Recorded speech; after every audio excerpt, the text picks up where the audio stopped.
This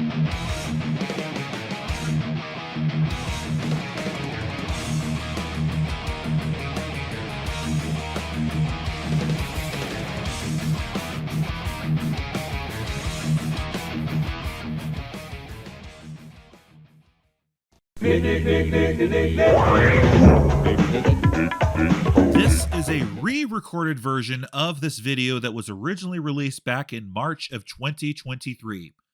Eventually, I got a better microphone, figured out how to adjust the settings in the software, and because of that, when I looked back at the 90s Nicktoons worst to best, I was never really happy with the sound quality.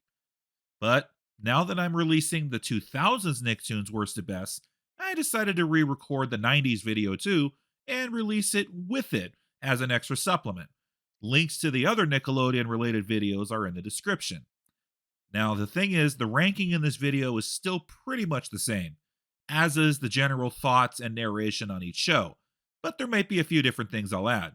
And if you know the original video I'm talking about and the sound quality in that one doesn't bug you, then great. Then just skip this one and go check out the 2000s one if you haven't already. But if you've never seen my 90s Nicktoons worst to best ranking, then sit back and relax, and I hope you enjoy it. So for me, a man in his mid-30s as of this recording, I basically grew up with the 90s shows and was in the target demographic from 95 to 2000, and gradually grew out of watching Nickelodeon in the early 2000s when I began high school. So it will go without saying that every ranking will be based heavily on my own nostalgic feelings from the past, as well as when I checked out episodes from each respective show to refresh my memory. And here's another thing. I asked my subscribers a while ago if they consider shows that came out in late 1999 as part of the 90s lineup, and the majority of the voters overwhelmingly said yes, they're part of the 90s, include them. And the other thing is, I figured, okay, the shows that we're going to mention were within my prime viewing years from 95 to 2002, 2003-ish, so I'll consider them fair game. Now, I'm sure there might be somebody that's going to be like, well, hey, you didn't mention the Looney Tunes, and you're not going to mention Inspector Gadget and Alvin and the Chipmunks and Beetlejuice and Tiny Toons and Garfield and Friends. The thing is, I'm only going to be talking about the actual Nicktoons, the original Nickelodeon produced shows, so I'm not going to be mentioning the acquired syndicated animated shows that came and went through the 90s. There's a lot of shows we got to unpack anyway, so that's what we're going to do. And if you're not familiar with my ranking videos, just remember it's based on my opinion. And if you have a different ranking or if you think differently, it's okay. Please tell me. I want to hear it in the comment section. But without further ado, here we go. Oh yeah! Cartoon! Oh yeah, cartoon.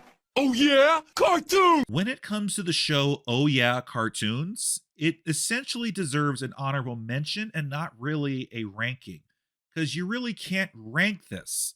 It was merely an anthology series of cartoons, the majority of which were projects and failed pilots that never went beyond 1 to 2 appearances.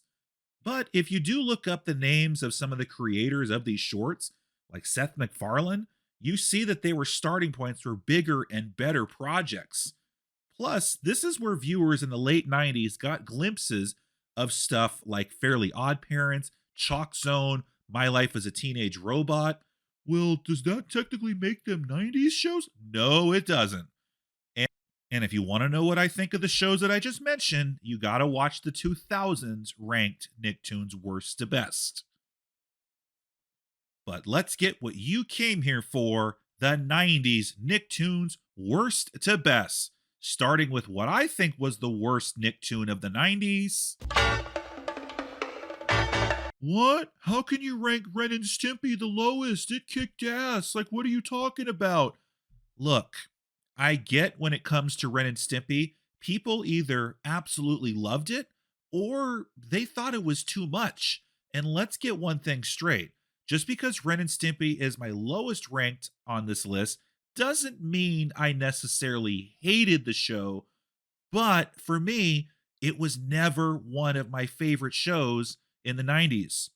Again, growing up at a time when the only reason I ever watched it was because this was before DVRs and on demand and streaming services and pirate sites, when you can just click on whatever you wanted to watch at any time. So, especially with limited channel options at the time, many times I would only watch Ren and Stimpy while sitting through and waiting for something I actually liked to come on later. So it was mostly a time waster show for me, or a toilet break show for me, which is ironic considering the abundant toilet humor that's in it. Now, I'll get props to the animation style, which had a lot of nods and callbacks to the old Looney Tunes stuff. And yeah, you had Stimpy voiced by the great Billy West. And I also get that it was one of the first of the three Nicktoons to show up in 1991. And you compare it to the other two, which we'll go over, Ren and Stimpy was easily the most insane of the three. And sure, as a kid, you're thinking that the gross out toilet humor is awesome, and we think songs like Happy Happy Joy Joy are catchy and fun. But I don't remember having major laugh out loud moments that other kids may have had. And maybe it was too over the top. It was pretty much like, as Doug Walker has described it, Ren and Stimpy was as if it was written by a hyperactive child on the highest of sugar highs. Maybe the humor flew over my head as a kid because it was probably meant for older viewers. But when I did watch episodes as an adult to help me refresh my memory and see it from an adult perspective, I think Ren and Stimpy makes very little sense, and it really doesn't have much to offer except the vulgar stuff. And I really feel like it does the vulgar, gross out humor just for the sake of it with no meaning. Kind of like an AEW wrestling match doing nothing but table spots and furniture breaking just for the sake of it without any meaning to the story.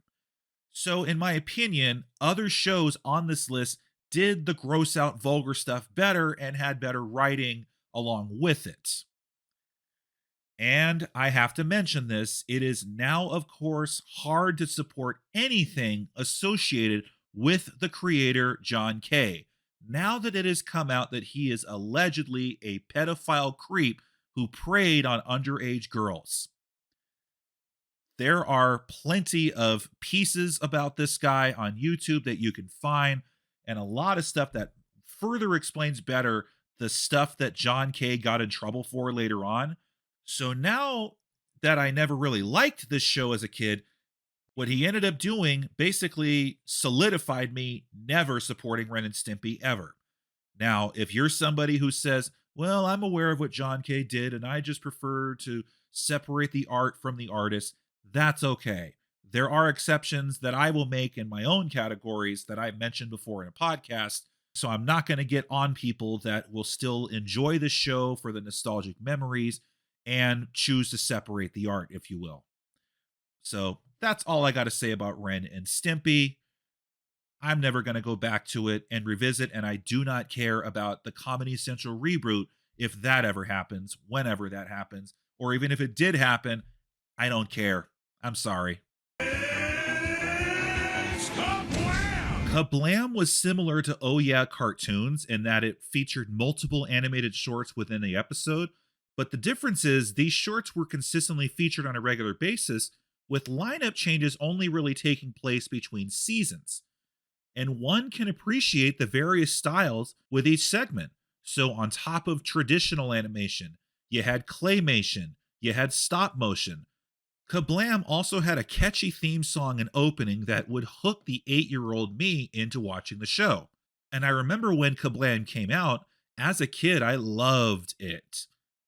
And the segments that I really liked are Action League Now and Prometheus and Bob. But the rest of the stuff, on the other hand, I kind of sat through the segments that I didn't care for just so I can get to the segments I like. And when you're a child sitting there during the segments that you don't like, while the segments that you do like only take up a small portion, the rest of the time it feels like an eternity. So KaBlam only ranks low because the segments that are good are surrounded by segments that are at best. So nowadays, you can thank the internet for the ability to skip over the stuff that you don't like for the stuff that you do enjoy.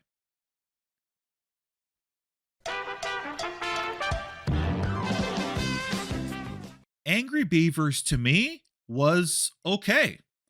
Funny thing is, I remember my older sister telling me, Anthony, Angry Beavers is one of the stupidest shows I've ever seen. But she was 4 years older and she was already out of Nickelodeon by that point.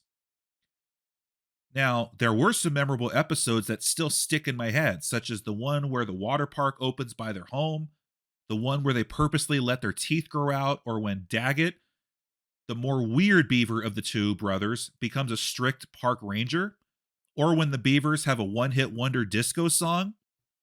Like many on this list, it has the odd couple duo trope. You know, the serious, straightforward character with the lazier but crazy goofball who gets the pair in trouble. But in the case of Angry Beavers, Daggett is both the more serious and the more weird goofball of the two who gets in the most shenanigans, while his brother Norbert is the chilled, laid back one. And of course, as a kid, I remember always feeling sorry for Daggett, who usually got the short end of the stick, compared to his lazier but cooler headed brother, who always seemed to have it easy. But at the end of the day, the show is pretty much what the title of the show says. It's just two angry brother beavers on their own wacky plots. And looking at it now as an adult, there's definitely some adult humor that I get, but nothing here to hate. It is worth checking out if you're on a 90s Nicktoon nostalgia journey, but nothing I really want to stick around and see more, because in my opinion, there were better shows.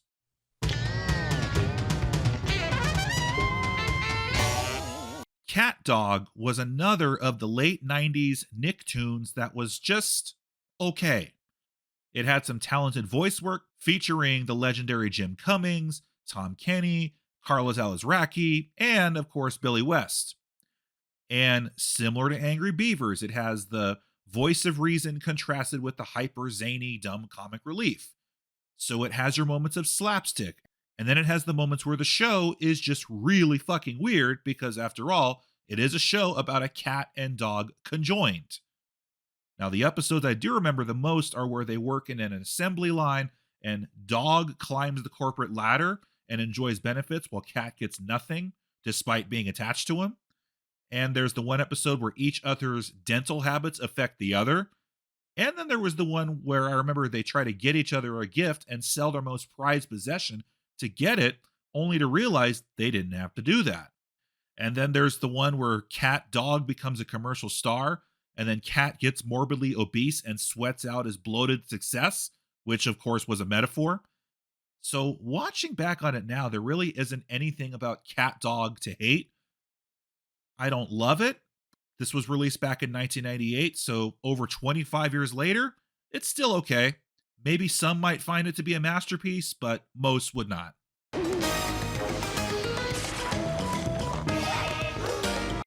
Real Monsters was the last of the original 5 that came out in the 90s. So for many viewers that are a few years older than me, this came out when they were starting to transition out of Nickelodeon, but I was well within the prime years. So anytime I did watch Real Monsters as a kid, I remember enjoying it.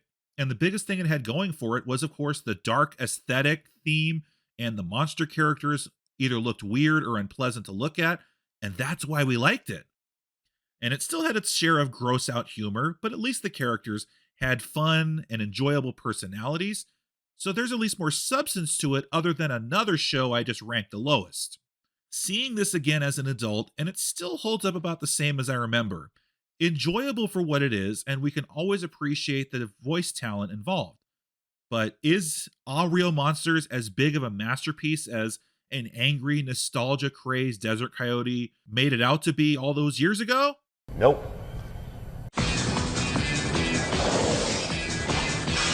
When it comes to Rocket Power, like many of the shows at the time, Rocket Power had a really catchy theme song that was composed by the guy from Devo. and it had an exciting yet edgy looking intro that made these kids look like total badasses. It made the skateboarding and snowboarding stuff look fun and cool. And especially for me as a hockey guy, I always enjoyed and appreciated the episodes revolving around street or ice hockey. And as a Southern California native, it was easy for me to pick up the real world locations and references to the fictional locations in the show. And yeah, the heart of the show was kids being kids and going through preteen issues as they grew up. As fantasized about the sports were, the issues were real and relatable to those it applied to, such as one of the main characters, Sam, having a set of divorced parents, the two main characters, Reggie and Otto, having a dad who was a widower, and we also have to mention that the show was made by the same creators who made Rugrats, so we can see where their creativity of rocket power comes from. And of all the 90s Nicktoons, this one was the youngest as it came out in the summer of 1999. Now, as a child, I don't remember loving the show, but I'd still watch it if nothing else was on. And maybe as a kid, rocket power didn't grab the 12 to 14-year-old me who was phasing out of Nickelodeon at the time. But as an adult, I can look back and appreciate the writing and creativity a lot more. Oh! Who lives in a pineapple? Huh? What? You're ranking SpongeBob not as the best? What is up with you, man? Look, when it comes to that famous yellow sponge, this came out in the spring of 1999, and it is among the younger of the 90s Nicktoons. Now, I remember thinking in 1999 that this show it's okay. It's all right, I guess. The character is memorable. The humor has a good balance for young and older audiences. And when SpongeBob and Patrick are not annoying and hyperactive, they're funny and charming. And we can always relate to Squidward. And there's many moments that have been memed, which is also really cool. But I also remember in 1999 thinking, there's no way this show is going to get big. There's no way this show is going to take off. So yes, it was my surprise when this show just took off and took the pop culture world by storm while becoming the flagship show for Nickelodeon. And it's still going, along with other spin-offs that are still being released to this day. And as much as I used to loathe that famous yellow sponge when it got pushed and shoved down our throats as the top babyface of Nickelodeon, I will have to admire and recognize that it obviously did something right all those years ago. So it gets the ranking that it gets from me in this video because, in my opinion, SpongeBob is not the best 90s Nicktoon. And like many, I really don't connect it with the 90s era. I'm just doing what my voters told me, which was to rank it with the 90s. But we also cannot ignore the success nor the impact it continues to have on younger audiences today. And Nickelodeon would not be what it is today without the success of SpongeBob SquarePants.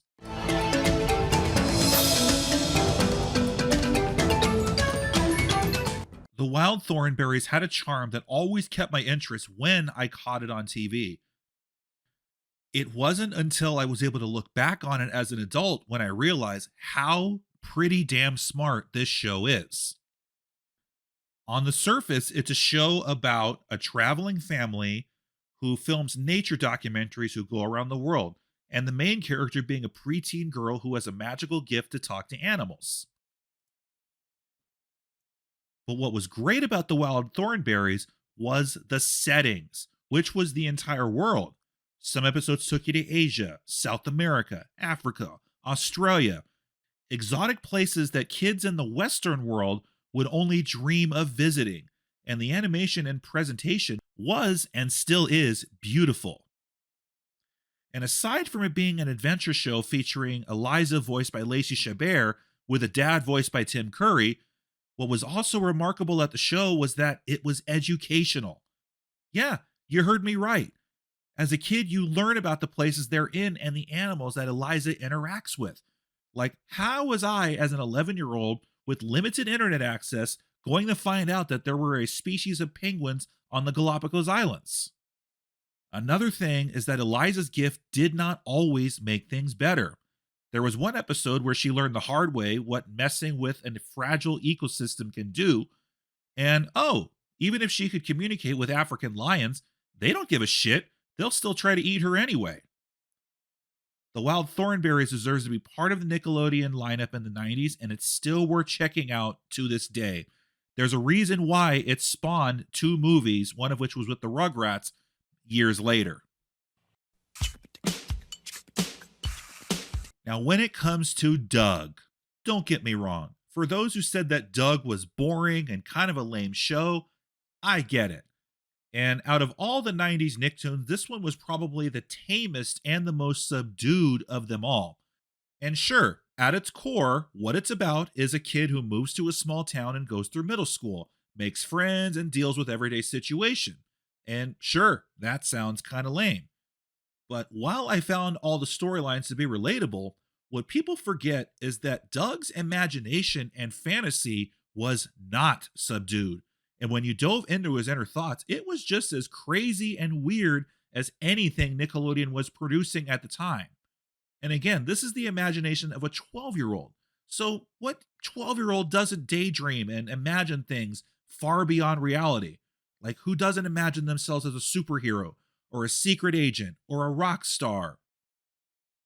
Plus, we're supposed to see the world through Doug's eyes, but there's still a plethora of supporting characters to keep our attention that all have their memorable quirks. So again, you put up Doug against the more crazy and weird shows of the decade. Yeah, it seems lame on the surface, but the show does have heart and substance, and if anything, it's another show we can appreciate the great voice talents from Billy West. What about the Disney movie or the sequel series that came out on the Disney Channel? Never saw it. Don't intend to.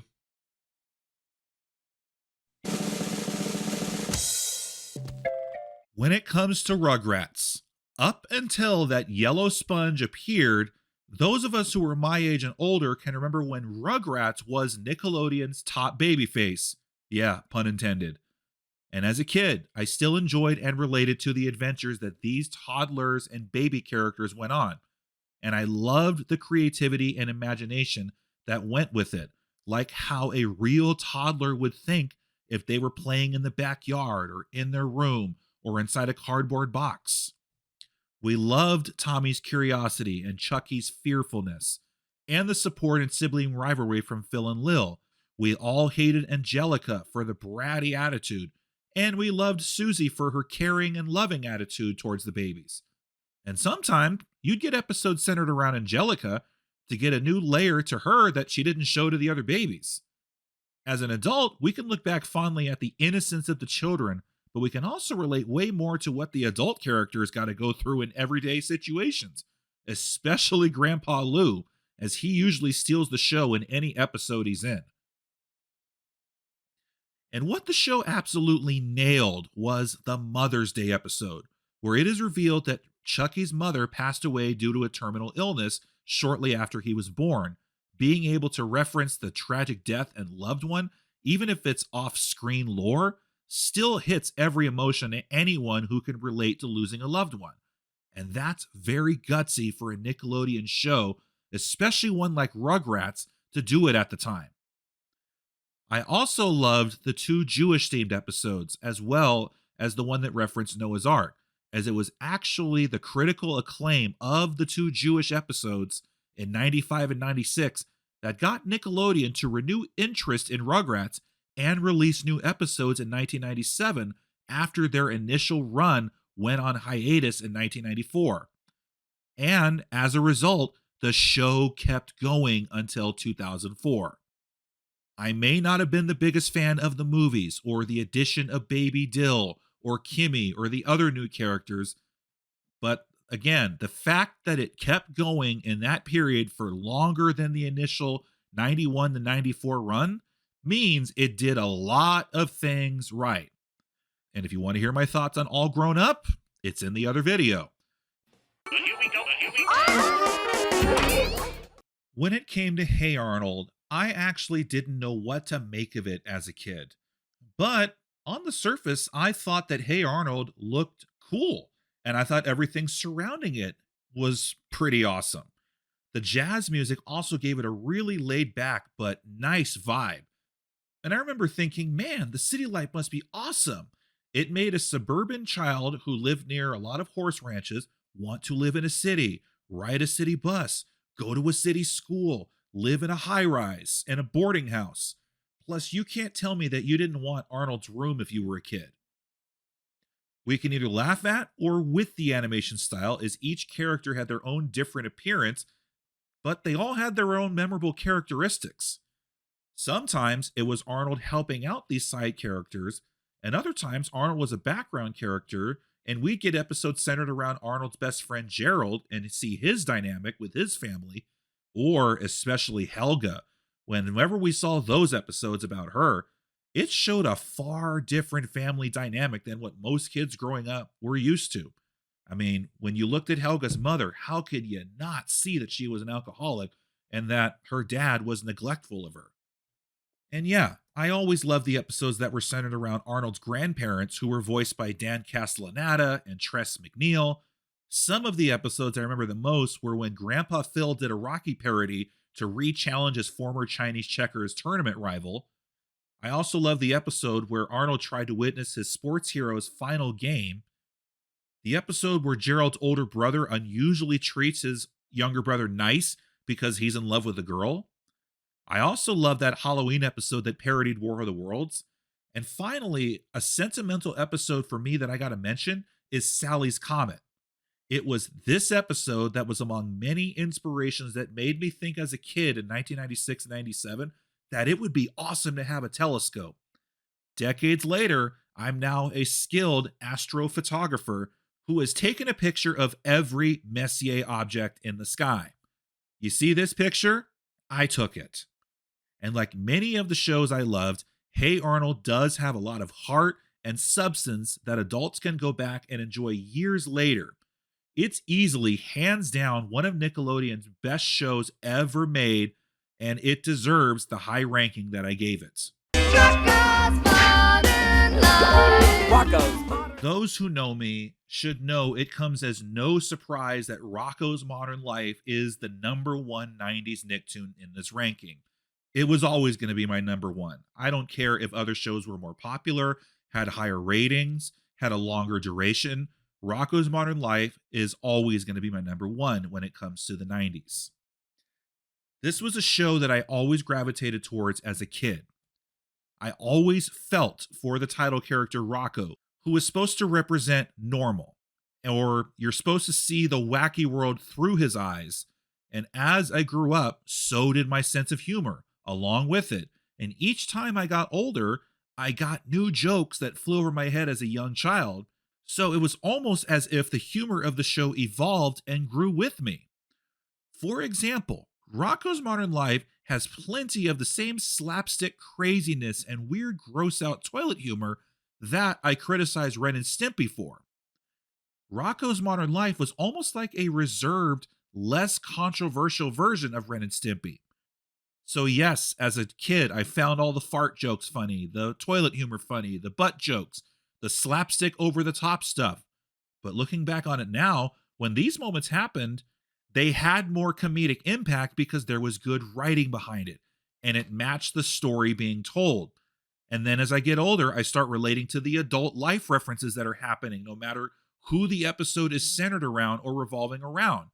Rocko going to traffic school, Rocko trying to go on a date, Rocko dealing with angry neighbors. The show does a great job addressing everyday life situations with the absurd humor that it's known for. And it's well known for many of the adult innuendos that usually somehow passed by the censors in the 90s or were later released after being censored for being too adult, having too much sexual innuendo. And the best part about the show is that 30 years later, I can still catch a new joke that makes me laugh. Oh, by the way, while Joe Murray was the creative director for the first 3 seasons, you know who was the creative director for the last season of Rocko's Modern Life? Why, that would be none other than Steven Hillenburg, the man who went on to create SpongeBob SquarePants. Actually, quite a few of the writers, directors, and voice actors who worked with Hillenburg before on Rocko's Modern Life, they essentially made SpongeBob after Rocko got canceled. The voice of Heifer and Filbert went on to become SpongeBob and Plankton, respectively. And then you got to compare SpongeBob to Rocko, and it's almost the same concept.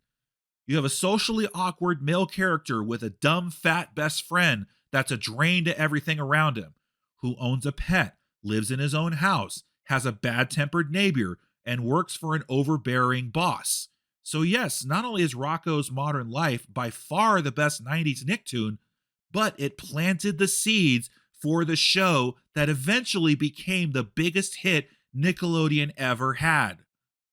Without Rocko's Modern Life, there is no SpongeBob SquarePants, plain and simple. And that's why my ranking of the 90s Nicktoons worst to best will have Rocko as number 1. So in this video, you gotta give Rocko its flowers. That is my ranking of the 90s Nicktoons worst to best. Please tell me what you think. Tell me what you would rank differently. And if you have a chance, tell me what to rank next.